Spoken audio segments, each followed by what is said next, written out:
আর এবার নজর রাখতে হচ্ছে যে খবরে, জাল সার্টিফিকেটে এসএসকেএম এ পড়ুয়া। হ্যাঁ, অনগ্রসর শ্রেণী কল্যাণ দপ্তর জানালো এসএসকেএম কে কাস্ট সার্টিফিকেটের নাম্বার ছাত্রের নামে ফারাক রয়েছে। পাল্টা ব্যাখ্যা চেয়ে চিঠি অনগ্রসর শ্রেণী দপ্তরের। আরো ডিটেইল জানাতে পারবে বিষয় সোমরাজ রয়েছে আমার সঙ্গে। সোমরাজ, দেখো, রাজ্যের অনগ্রসর শ্রেণী কল্যাণ দপ্তর এসএসকেএম হাসপাতাল কর্তৃপক্ষকে জানিয়ে দিল যে একজন পড়ুয়া তিনি জাল কাস্ট সার্টিফিকেট নিয়ে ডাক্তারি পাঠ্যক্রম পড়ছেন এবং অনগ্রসর শ্রেণী কল্যাণ দপ্তর যে তদন্ত করেছে সেই তদন্ত উঠে এসছে যে হ্যাঁ, যে অভিযোগ তাদের কাছে এসেছিল জাল কাস্ট সার্টিফিকেট নিয়ে, সেই পড়ুয়া জাল কাস্ট সার্টিফিকেট নিয়েই পড়ছেন। এসএসকেএম হাসপাতালের ডিরেক্টরের কাছে সেই চিঠি দিয়েছিল রাজ্যের অনগ্রসর শ্রেণী কল্যাণ দপ্তর। আর এবার সেই চিঠি পাওয়ার পর এসএসকেএম হাসপাতাল কর্তৃপক্ষের তরফে পাল্টা চিঠি দেওয়া হলো রাজ্যের অনগ্রসর শ্রেণী কল্যাণ দপ্তরকে। সেই চিঠিতে এসএসকেএম হাসপাতাল কর্তৃপক্ষ জানালো যে ছাত্রের নাম বা কাস্ট সার্টিফিকেটের নম্বর এবং বাবার নাম দেওয়া রয়েছে সেখানে ফারাক রয়েছে, অর্থাৎ ইনফরমেশনে ফারাক রয়েছে এবং সেই জন্যই এসএসকেএম হাসপাতাল কর্তৃপক্ষ ক্লারিফিকেশন চেয়ে অর্থাৎ ব্যাখ্যাতে অনগ্রসর শ্রেণী কল্যাণ দপ্তরকে পাল্টা চিঠি দিল এবং সেই চিঠি পাওয়ার পরেই এসএসকেএম হাসপাতাল কর্তৃপক্ষ পরবর্তী পদক্ষেপ নেবে বলেই হাসপাতাল সূত্রে জানানো হচ্ছে। কিন্তু অনগ্রসর শ্রেণী কল্যাণ দপ্তর জানতে চায় যে তাদের তদন্তে উঠে এসেছে ওই পড়ুয়া অবৈধ কাস্ট সার্টিফিকেট নিয়ে ডাক্তারি পাঠ্যক্রম পড়ছেন এবং সেক্ষেত্রে তার অ্যাডমিশন প্রক্রিয়া বাতিল হলো নাকি। কিন্তু এসএসকেএম হাসপাতাল কর্তৃপক্ষ সেই চিঠি পাওয়ার পরেই এই যে ছাত্রের নাম বা বাবার নাম বা ঠিকানা দেওয়া হচ্ছে তার সঙ্গে মিল নেই বলেই এসএসকেএম হাসপাতাল কর্তৃপক্ষ জানাচ্ছে এবং সেই কারণেই অনগ্রসর শ্রেণী কল্যাণ দপ্তরের থেকে পাল্টা চিঠি দিয়ে মানে মূলত ব্যাখ্যা দেওয়া হয়েছে অনগ্রসর শ্রেণী কল্যাণ দপ্তরের তরফে যে চিঠিটি দেওয়া হয়েছে। ফলত অনগ্রসর শ্রেণী কল্যাণ দপ্তরের তরফে সেই ব্যাখ্যা খুব শীঘ্রই দেওয়া হবে বলেও সূত্র মারফত জানা যাচ্ছে। কিন্তু যে অভিযোগটি এসেছিল যে জাল কাস্ট সার্টিফিকেট নিয়ে পড়ছেন এক পড়ুয়া, তা বৈধ বলেই অর্থাৎ সেটা প্রমাণ হয়েছে বলেই অনগ্রসর শ্রেণী কল্যাণ দপ্তর এসএসকেএম হাসপাতাল কর্তৃপক্ষকে জানিয়ে দিয়েছে। বেশ সোমরাজ।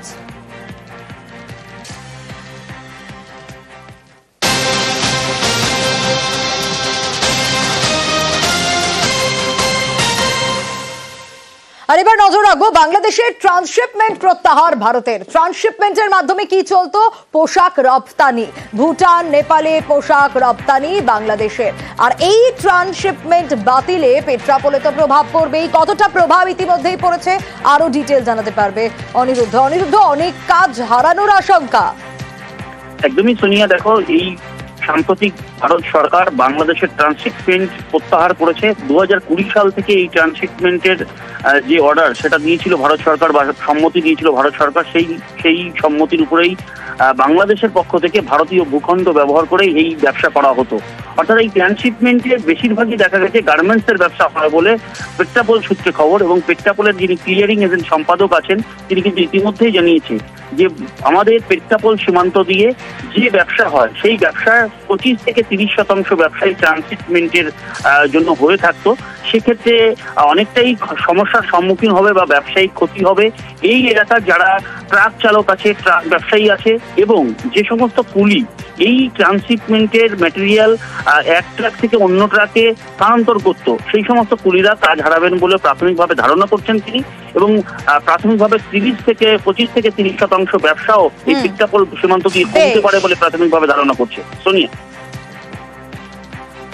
এখানকার লোডিং আনলোডিং এর যারা যুক্ত ছিল ট্রাক টু ট্রাক, তারা কাজটা হারালো এবং দেখা যাচ্ছে যত কার্গো আমরা ইম্পোর্ট করি তার মধ্যে 30% কাছাকাছি এই কার্গো ছিল, অর্থাৎ প্রায় 25 থেকে 30% কাজ আমরা এই পোর্ট দিয়ে হারালাম।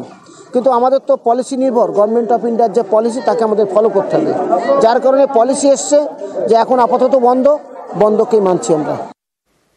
পঞ্চায়েত অফিস, সেখানে উপপ্রধান আসবেন, প্রধান আসবেন, সেটাই তো স্বাভাবিক, কারণ মানুষকে পরিষেবা দিতে হবে। বিজেপি পরিচালিত মন্দির বাজারের কৃষ্ণপুর পঞ্চায়েতের দিকে যদি আমরা নজর রাখি তাহলে সেখানে ছবিটা একেবারে উল্টো। পঞ্চায়েতে আসেন না প্রধান, আসেন না উপপ্রধান। প্রধান উপপ্রধান না আসায় স্বাভাবিকভাবেই পরিষেবা ব্যাহত হচ্ছে, সাধারণ মানুষ পরিষেবা পাবে না, এটাই স্বাভাবিক। আগে কি অভিযোগ সেটা শোনায়। 2-3 দিন প্রায় এক সপ্তাহ হয়ে যাচ্ছে, আসছি ফিরে যাচ্ছি, কোনো প্রধানের দেখা পাচ্ছি না, গেটে টাইম মারা আছে, আমরা কোনো সুযোগ সুবিধা পাচ্ছি না। সমস্যা আমাদের গ্রাম অঞ্চলে কোনো কাজ কাম হচ্ছে না বা কোনো সার্টিফিকেটের জন্য এই হসপিটালে যাচ্ছি, সার্টিফিকেট দরকার বা স্কুলে ভর্তি করানোর জন্য সেও পাচ্ছি না। প্রধান আসছে না। দীর্ঘদিন এরকম তো দেখতে পাচ্ছি অফিসে তালা মারা রয়েছে, প্রধান আসছে না। আমি যেমন ফিরছিলাম অনেক মানুষের ফিরে যাচ্ছে, আমরা স্বাভাবিক পরিষেবাটা পাচ্ছি না। একটা কোনো সাধারণ সার্টিফিকেটের জন্য আমরা বারবার হ্যারেস হচ্ছি। আমরা চাইছি প্রধান আবার অফিসে আসুক, ভদ্রলোকের কর্মকর্মে ফিরুক, সাধারণ মানুষ পরিষেবা পাক, আমরা সেটা চাইছি। জানার চেষ্টা করি কি কারণ, কেন প্রধান উপপ্রধান আসেন না অফিসে। আনিস রয়েছে আমার সঙ্গে। আনিস, কারণ কি যে পঞ্চায়েতে পরিষেবা পাচ্ছে না মানুষ, যেমনটা অভিযোগ, প্রধান উপপ্রধান আসে না কেন? দেখো সোনিয়া, তোমাকে জানিয়ে রাখবো যে মন্দির বাজারে কৃষ্ণপুর পঞ্চায়েত রয়েছে, সেই কয়েক মাস যাবত পঞ্চায়েতের প্রধান এবং উপপ্রধান আসছেন না। ফলেই যে পরিষেবা থেকে বঞ্চিত হচ্ছেন এলাকার বাসিন্দারা, যা নিয়ে কিন্তু সরব হয়েছেন তৃণমূল কংগ্রেসের পঞ্চায়েত সদস্যরা। একেবারেই যেটা জানা গেছে যে এই যে কৃষ্ণপুর গ্রাম পঞ্চায়েত, এই পঞ্চায়েতে 19টি আসন রয়েছে। গত পঞ্চায়েত নির্বাচনে এই পঞ্চায়েতে 10টি আসনে জয়লাভ করে বিজেপি এবং 5টি আসনে তৃণমূল কংগ্রেসের প্রার্থীরা জয়লাভ করে এবং বাকি আসনগুলোতে অন্যান্যরা জয়লাভ করে এবং এই পঞ্চায়েতে ভোট গঠন করে বিজেপি। তবে অভিযোগ যে এই পঞ্চায়েতে গত 4-5 মাস যাবত পঞ্চায়েতের প্রধান উপপ্রধান আসছে না, ফলে কিন্তু এলাকার এবং জানিয়ে তৃণমূল কংগ্রেস কি অভিযোগ শুনি।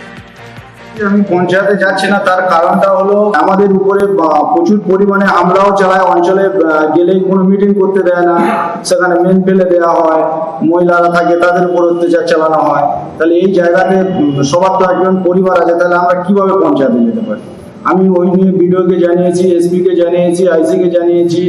আমার নিরাপত্তা দিলে আজকে যদি দেয় আমি আজকে দিয়ে যেতে পারি পঞ্চায়েত, আমার এতে কোনো সমস্যা নেই।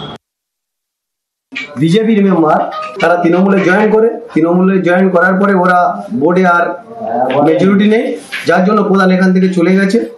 চলে যাওয়ার পরে বিভিন্ন পাবলিকে বহু রকমের পরিষেবা থেকে হ্যাম্পার হচ্ছে এবং পঞ্চায়েতে আমাদের উন্নয়নের টাকা প্রচুর এখানে পড়ে আছে।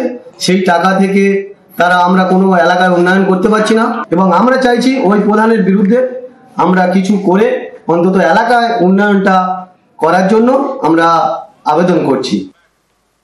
কাজ দেওয়ার নামে উত্তরপ্রদেশে নিয়ে গিয়ে কিডনি বের করে নেওয়ার অভিযোগ। হ্যাঁ, 3 মাস আগে শুভ ভট্টাচার্য নামে একজন, তার বিরুদ্ধে এই অভিযোগ। তার সাহায্যেই উত্তরপ্রদেশে চলে যান বারুইপুরের শামসুদ্দিন লস্কর। কিন্তু অভিযোগটা কি, সেখানে হোটেলে শামসুদ্দিনকে আটকে রেখে তার মোবাইল কেড়ে নেওয়া হয়, ভয় দেখিয়ে কিডনি পর্যন্ত বের করে নেওয়া হয়েছে বলে অভিযোগ।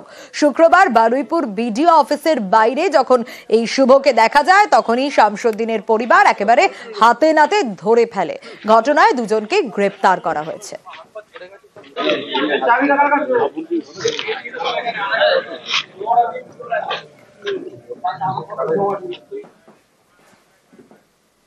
জল অপচয়ের খবর পেতেই অভিযান ঘাটালের মনসুকায়। খাবার জলে চাষ হচ্ছে, দেখুন ছবিটা। কয়েকটি গ্রামে খাবার জল পৌঁছচ্ছে না পর্যন্ত। বাড়ি বাড়ি গিয়ে তাই প্রশাসন সচেতনতার বার্তা দিচ্ছে। প্রশাসনের তরফে আইনি পদক্ষেপের হুঁশিয়ারিও দেওয়া হয়েছে। যে ছবি আপনাদের দেখাচ্ছি, জল অপচয় হচ্ছে, জল অপচয়ের খবর পেতেই সেখানে অভিযান চলে। ঘাটালের মনসুকার ছবি আপনাদের দেখাচ্ছি। দেখুন, চাষ হচ্ছে, কিন্তু কি জলে? খাবার জলে চাষ হচ্ছে।